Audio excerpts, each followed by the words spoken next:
गर्मी की शादी पार्ट 1। जयपुर के रहने वाले वर्मा जी की इकलौती बेटी नेहा की शादी होने वाली थी। पंडित जी ने शादी का मुहूर्त निकाल दिया था और नेहा की शादी का मुहूर्त निकला था जून के महीने में। जून के महीने का मतलब था पसीने से तरबतर करने वाली गर्मी। नेहा भी गर्मी में शादी नहीं करना चाहती थी, इसलिए उसने अपने पापा वर्मा जी से कई बार कहा कि मुहूर्त बदलवा दो, लेकिन नेहा की शादी का अगले 2 साल तक कोई मुहूर्त ही नहीं निकल रहा था। इसलिए जून के महीने में अपनी बेटी की शादी करना वर्मा जी की मजबूरी बन गई थी। शादी का दिन पास आ रहा था और घर में नाते रिश्तेदार इकट्ठे होने शुरू हो गए थे। अजी सुनते हो, रेलवे स्टेशन चले जाना, आज नेहा की बुआ जी आने वाली है। आप तो जानते हैं ना, अगर आपको स्टेशन पहुंचने में 5 मिनट की देरी हो गई तो बुआ जी गर्म हो जाएंगी। अरे गर्म तो जयपुर का मौसम हो रखा है भाई। राजस्थान में रहने वालों को तो गर्मी के मौसम में शादी करनी ही नहीं चाहिए। पापा तो कैसे काम चलेगा, मौसम तो देखिए। मुझे तो लगता है कि इस शादी वाले दिन मेरा सारा मेकअप पसीने से ही बह जाएगा। तुझे अपने मेकअप की लगी है और मैं इस बात से परेशान हूँ कि इतने सारे रिश्तेदारों के लिए पूरा दिन चाय पानी का इंतजाम कैसे होगा। अरे मम्मी, आपसे कोई चाय नहीं मांगने वाला। सब लोगों का पेट पानी पी पी कर ही भर जाएगा। मौसम का मिजाज देख रही है ना आप।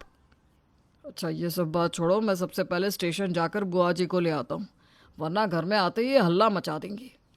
कुछ देर के बाद वर्मा जी अपनी बड़ी बहन यानी कि नेहा की बुआ जी को स्टेशन से लेकर घर लौट आते हैं। लेकिन बुआ जी सर से लेकर पैर तक पसीने से भीगी हुई थी और उनके शरीर से पसीने की बदबू भी आ रही थी। साथ ही गर्मी की वजह से बुआ जी का पारा भी अच्छा खासा हाई हुआ था। हाय हाय, क्या जरूरत थी इस मौसम में शादी करने की?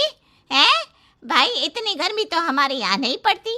यहाँ तो स्टेशन पर पैर रखते ही ऐसा लगा जैसे अंगारों पर पैर रख दिया हो। अब क्या करे दीदी, इस मौसम में तो ऐसे ही गर्मी पड़ती है। अरे जल्दी से मेरे लिए शरबत बना कर ला, और सुन, थोड़ी ज्यादा बर्फ डाल कर बनाना। हाँ दीदी, अभी लेकर आती हूँ। और इस कूलर में पानी भरा है कि नहीं भरा? ऐसी गर्म हवा फेंक रहा है जैसे कूलर नहीं बल्कि गर्म हवा का झोंका हो। अब नहीं दीदी, इसमें पानी भरा हुआ है। अब गर्मी इतनी पड़ रही है कि कूलर से भी कोई असर नहीं होता। अरे तो एसी का इंतजाम कर दो भाई। देखो, इतनी गर्मी में मैं नहीं रह सकती, मुझे तो एसी वाला कमरा चाहिए। दीदी आप परेशान मत होइए, आप हमारे कमरे में जाकर बैठ जाइए, वहाँ पर एसी लगा हुआ है। ये बात तूने बिल्कुल सही कही भाई, इतनी गर्मी में मैं नहीं रह सकती। इतना कहकर बुआ जी मिस्टर और मिसेस वर्मा के कमरे में जाकर बैठ जाती हैं। अब जब तक शादी के घर में रहूंगी, मैं इस कमरे से बाहर पैर नहीं रखने वाली। अच्छा सुनो, मेरा शरबत ले आओ, पीकर जान में जान तो आए। फिर मैं नहाने चली जाती हूँ, बहुत बदबू आ रही है शरीर से। ये लीजिए दीदी, आपका शरबत एकदम ठंडा ठंडा है। बुआ जी, शरबत पीने से कुछ नहीं होने वाला, ये राजस्थान की गर्मी है, अच्छे अच्छे शरबत पिघल जाते हैं यहाँ पर। वो तो पता चल ही रहा है, जरा नहा कर आती हूँ। इतना कहकर बुआ जी नहाने चली जाती है, लेकिन 5 मिनट बाद ही वो बाथरूम से चिल्लाती हुई बाहर आती हैं। अरे क्या हुआ दीदी, कोई परेशानी है क्या? अरे बुआ जी, क्या हुआ? हमारे घर में तो कोई कॉकरोच भी नहीं है, फिर आप बाथरूम में किसे देखकर चिल्ला रही हैं? अरे बाथरूम का पानी ऐसा लग रहा है जैसे सीधी चाय बनकर गिर रही हो। मेरा शरीर पूरा जल गया। अरे क्या जरूरत थी इस महीने में शादी करने की? अब दीदी इतनी तेज धूप पड़ती है कि पानी ठंडा कर करके नहाना पड़ता है, क्या कर सकते हैं।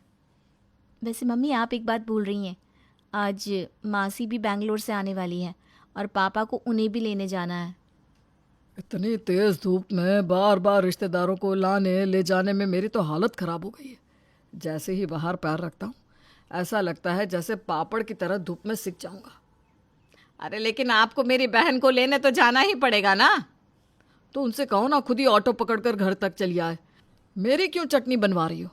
अच्छा जी, आपकी बहन आए तो आप भागे भागे रेलवे स्टेशन चले गए, और मेरी बहन आ रही है तो बहाने बना रहे हो। कहाँ फंस गया यार, जाता हूँ। अब नेहा की मासी को भी मैं ही लेकर आऊंगा बस। कुछ देर बाद मिस्टर वर्मा नेहा की मासी कावेरी को लेकर घर आते हैं। क्या ज़रूरत थी दीदी इतनी गर्मी में शादी करने की, और अगर करनी ही थी तो बेंगलोर आकर करनी चाहिए थी। अरे मासी, मेरी शादी बेंगलोर आकर कैसे हो सकती है? देखो नेहा, मैं सच बोल रही हूँ। अब यहाँ पर तुम इतना अच्छा मेकअप करवाओगी और तुम्हारा सारा मेकअप ना पानी की तरह बह जाएगा। अरे दुल्हन हो तुम, और तुम्हारे चेहरे पर देखो, गर्मी की वजह से कितने सारे दाने नजर आ रहे हैं। सच में मासी, मुझे भी ना इस बात की बहुत चिंता हो रही है। लेकिन आपकी स्किन तो बहुत अच्छी दिख रही है। दिखेगी ना, मैं बेंगलोर से आई हूँ। वहाँ का क्लाइमेट कितना अच्छा रहता है जानती हूँ। वहाँ पर जब किसी की शादी होती है ना, तो स्किन से मेकअप ऐसे चिपक कर रहता है। लेकिन यहाँ पर तो तुम्हारा क्या होगा, भगवान ही जाने। अच्छा अच्छा ठीक है कावेरी, अब ज़्यादा बातें मत बना। इतनी दूर से आई है, थोड़ी देर आराम कर ले।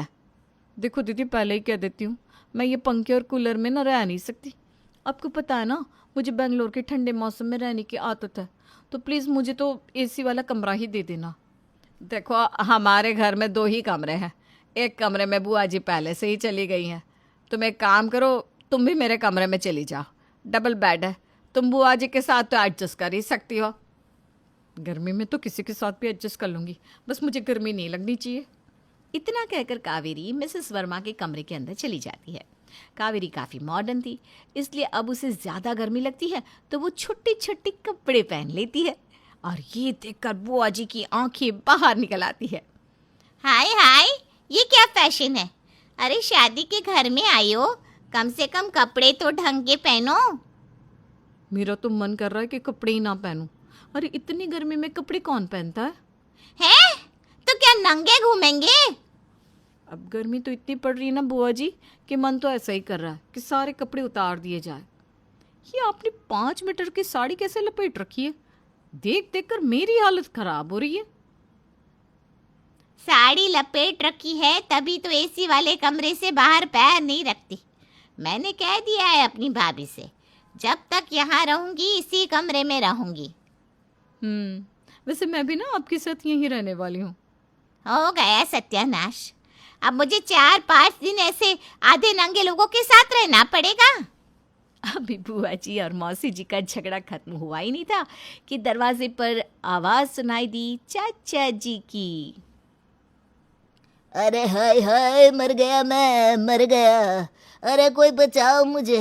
हे भगवान, ऐसी शादी में मुझे आना ही नहीं चाहिए था। आखिर क्या हुआ फूफा जी के साथ? मिस्टर और मिसेस शर्मा अपने घर के रिश्तेदारों को कैसे बचाएंगे गर्मी से? जानने के लिए देखेंगे हम इस कहानी का अगला पार्ट।